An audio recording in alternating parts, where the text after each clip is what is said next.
Pour faire un choix, il faut souvent mettre en balance plusieurs estimations chiffrées et non pas se contenter d'un discours purement verbal.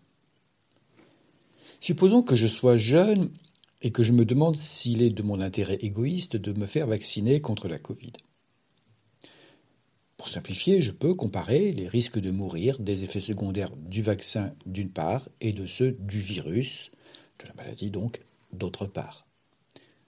Le nombre de morts de la Covid en France pour les moins de 24 ans est de l'ordre de la trentaine. Ceci va donc être comparé avec le nombre de morts par le vaccin dans cette même tranche d'âge, qui est en fait zéro, aucune causalité confirmée en tout cas, mais supposons qu'il y en a eu 2-3, vous voyez. Clairement, la balance penche en faveur de la vaccination. Et si l'on ajoute le problème des Covid longs, beaucoup plus fréquents dans cette tranche d'âge, on a la réponse à notre question. Aviez-vous déjà entendu ce raisonnement ? Alors bien sûr, si l'on n'est pas purement égoïste, la réponse est encore plus évidente. Bienvenue sur la chaîne de la raison et de la bienveillance. Après, on peut toujours contester les chiffres, dire qu'ils sont manipulés par ceux qui nous manipulent. Et c'est vrai qu'il peut y avoir des intérêts, d'où l'intérêt d'ailleurs d'un système économique où ce serait toujours l'utilité sociale qui paierait, et non pas la vente de n'importe quoi pourvu qu'il y ait une demande. Voir nos propositions à ce sujet.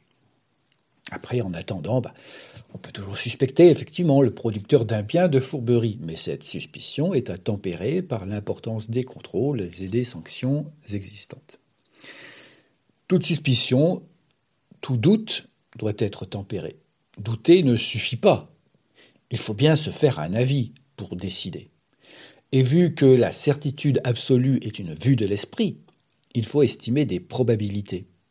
Ainsi, on peut estimer plus fiable une information vérifiée par un grand nombre de gens compétents dans le domaine concerné, et aussi une information transmise par des personnes qui risquent d'être sanctionnées en cas d'inexactitude. Bienvenue dans le monde réel.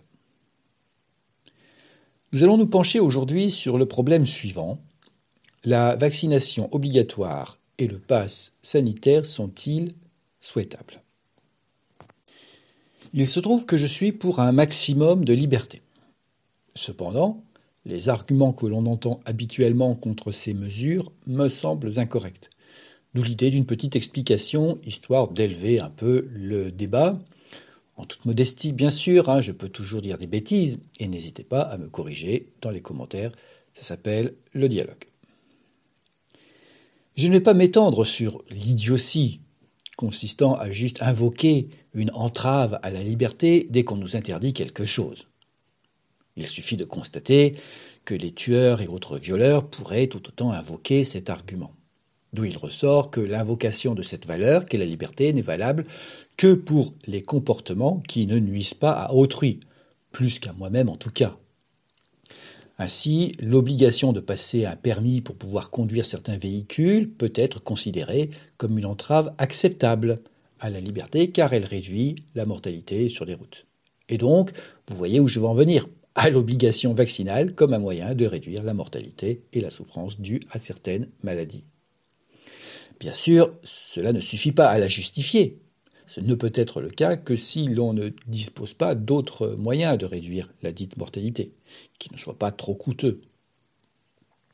Je vais m'étendre un peu plus par contre sur cet autre argument plus sérieux que voici. Si je ne suis pas vacciné, je ne nuis à personne, car les gens vaccinés sont immunisés, et les autres, tout comme moi, prennent le risque en connaissance de cause, donc l'obligation est infondée. On notera qu'il s'agit là d'un point de vue très individualiste libéral, prôné entre autres par un certain Divisio pour ceux qui connaissent. Sauf que même en restant dans le cadre de cette idéologie, ce que je vais faire, nos brillants juristes oublient non pas un petit détail, non pas deux petits détails, non pas... en fait, ils oublient 5 détails, et les voici. Premièrement, ils oublient une catégorie de personnes, ceux qui ne peuvent pas se faire vacciner pour des raisons médicales, mais qui voudraient bien. Personnes donc que les non-vaccinés risquent de contaminer. Alors on pourrait rétorquer qu'ils ne sont pas très nombreux et qu'il suffirait de les confiner. Sauf que ce confinement est un effort important en termes de restriction de liberté, plus que se faire vacciner, et qu'ils ne sont pas responsables aussi, eux, de leur situation. Le deuxième détail, c'est qu'en réalité, les vaccins ne protègent pas complètement en général. Ils ne font que réduire le risque de contracter la maladie, et surtout ses formes graves d'ailleurs. Donc si il est possible que je rende malade un vacciné, et même gravement, même si c'est plus rare. Un contre-argument pourrait consister à dire que le vaccin, ne supprimant pas non plus complètement le risque de transmission du virus, le vacciné aussi peut transmettre la maladie à une autre personne, même vaccinée. Sauf que ce risque-là est généralement beaucoup plus faible. Et même s'il est identique, ça n'empêche pas la vaccination de réduire le nombre de maladies, la mortalité, tout comme passer son permis permet de réduire le risque d'accident. Parce que oui, même avec son permis, on peut avoir des accidents. Troisième détail. Tous ceux qui font le choix de refuser la vaccination, le font-ils vraiment en connaissance de cause? Parce que s'ils se renseignent sur des sites trompeurs, vous voyez, alors on pourrait rétorquer que chacun est responsable de sa propre crédulité. Mais faut-il abandonner à leur sort tous ceux qui font des bêtises? C'est certes là une approche cohérente d'un point de vue individualiste libéral, je dirais presque là évolutionniste. C'est pourquoi je ne m'attarderai pas sur ce détail, me contentant de signaler que d'un point de vue moral, ça peut en effet se discuter. Le quatrième détail vient de ce que fatalement une proportion des non-vaccinés vont nécessiter des soins à l'hôpital, et le caractère exponentiel de la propagation de l'épidémie aidant, les services de soins risquent d'être débordés, ce qui va porter préjudice à tous ceux qui ont besoin de ces services en temps normaux, comme cela s'est déjà produit lors des premières vagues épidémiques de la Covid. Et là, on voit bien que ça nuit à tout le monde, pas seulement aux non-vaccinés. Et c'est d'ailleurs bien ce détail qui peut expliquer le souci de généraliser rapidement la vaccination de la part d'un gouvernement. Cinquième détail. Donc, si vous êtes malade, on va vous soigner. Or, cela va avoir un certain coût. Et là, de deux choses l'une. Soit c'est vous qui payez tout, comme cela se fait dans de nombreux pays d'ailleurs. Ou si vous ne pouvez pas payer, tant pis pour vous. Et dans ce cas, ok, bon, je n'ai rien à dire. Soit vous êtes pris en charge par la sécurité sociale. Et là, évidemment, vous voyez le problème. Parce que là, c'est tout le monde, y compris donc les vaccinés, qui va payer. Et donc, nous tenons là encore une nuisance à autrui. On va peut-être me rétorquer que c'est normal, quoi, vous avez payé aussi pour cette assurance. Sauf qu'une assurance, normalement, elle assure uniquement ce qui n'est pas de votre responsabilité. Si vous êtes cambriolé et que vous aviez oublié de fermer vos portes, votre assurance anti-vol ne fonctionne pas en général. De même, les assurances accidents font payer un malus lorsque vous êtes en tort. Et l'on parle là de fautes généralement involontaires en plus.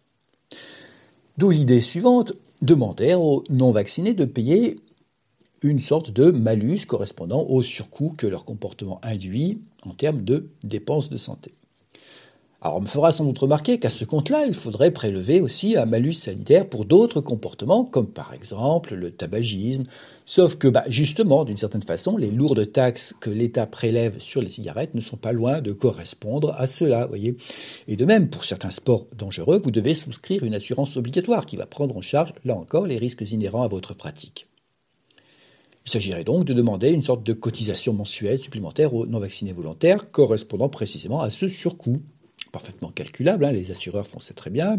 Typiquement, on peut considérer le coût moyen d'une prise en charge à l'hôpital multiplié par la probabilité de celle-ci, sans oublier de retrancher le coût du vaccin, d'ailleurs, effectivement. À noter qu'il faudrait considérer ce coût non seulement pour vos propres soins éventuels, mais aussi ceux concernant les autres personnes que vous risquez de contaminer, de sorte que même si vous êtes jeune, cette cotisation ne sera peut-être pas négligeable.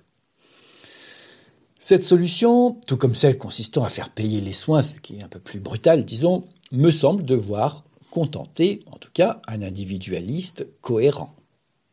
Reste qu'un radin de service va peut-être me dire qu'il ne souhaite pas payer car il préfère rester confiné ou qu'il ne se déplace pas sans son masque FFP2, un radin anti-vax et hypochondriaque, pourquoi pas.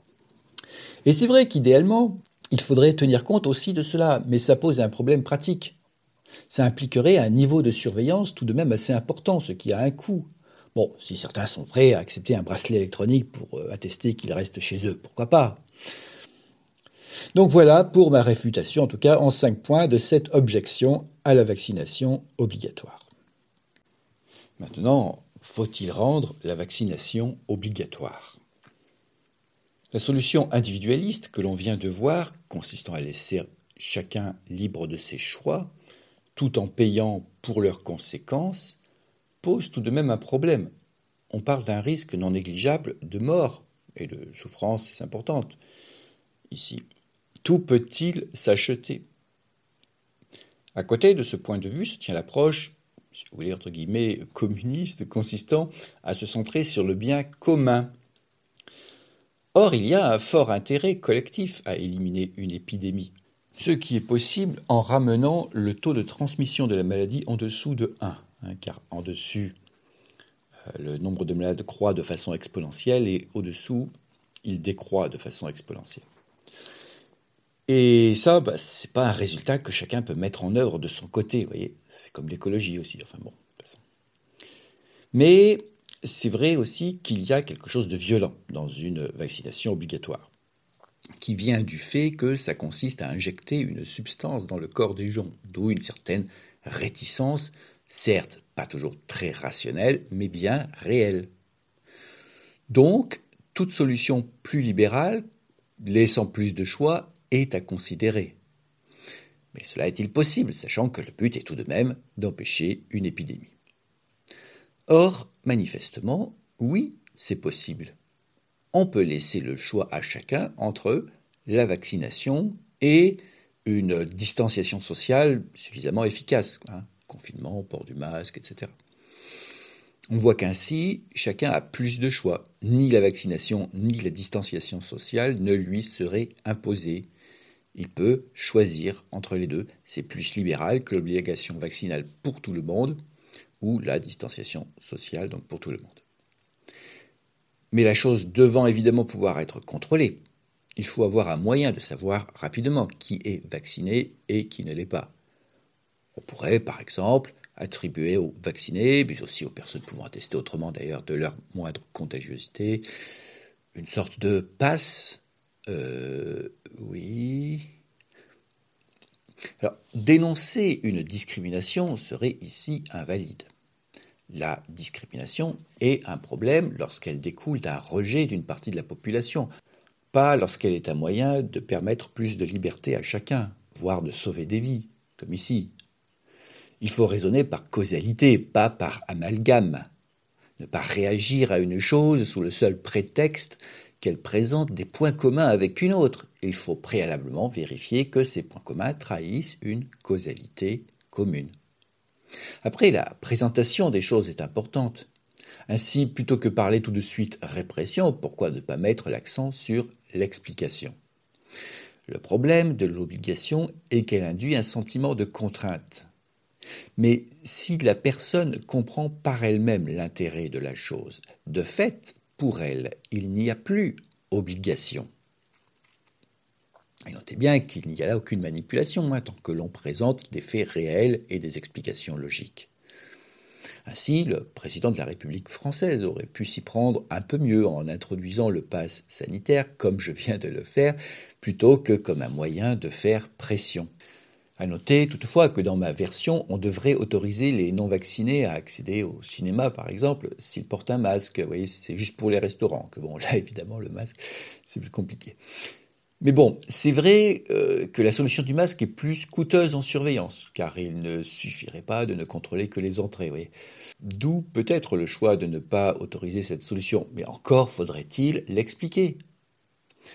On va peut-être me faire remarquer aussi qu'actuellement les masques restent obligatoires. Alors, c'est évidemment nécessaire en phase transitoire. Mais il y a aussi un autre point qui peut justifier cela. La vaccination, tout comme le port du masque, n'élimine pas complètement le risque de transmission. D'où l'idée, en cas de risque épidémique important, d'actionner plusieurs leviers. Quoi qu'il en soit, je milite pour une société où l'on prend les gens pour des adultes et où donc tout serait expliqué. Et aussi où tout pourrait être discuté. une société où les décisions seraient prises de façon collective, ce qui faciliterait évidemment leur acceptation. Société que je présente dans d'autres vidéos pour ceux que ça intéresse. De plus, même une telle société, je ne suis pas pour l'imposer. Donc, je résume. Il est bon parfois de prendre une décision collective qui va dépendre de ce à quoi les gens aspirent. S'ils ont envie de pouvoir socialiser plus librement, sans masque, ils peuvent décider de tous se faire vacciner. Mais si certains ne supportent pas l'idée de se faire vacciner, pourquoi les y obliger ? Par contre, vu que les autres ne souhaitent pas être malades ni être confinés, ce qui est aussi leur liberté, la solution la moins contraignante est donc d'isoler ces deux populations. Certes, cela implique certaines contraintes, de déménagement par exemple, mais le choix entre plusieurs contraintes est toujours une solution plus libérale qu'une seule de ces contraintes. La logique. Bien sûr, si tout le monde parvient à se mettre d'accord, ça fait encore moins de contraintes. D'où l'intérêt de disposer d'un moyen de se mettre d'accord. Or, ce moyen existe. C'est la raison et la bienveillance, l'éthique que nous promouvons ici.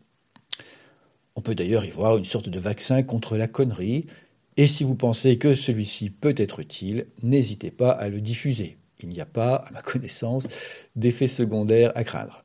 Merci.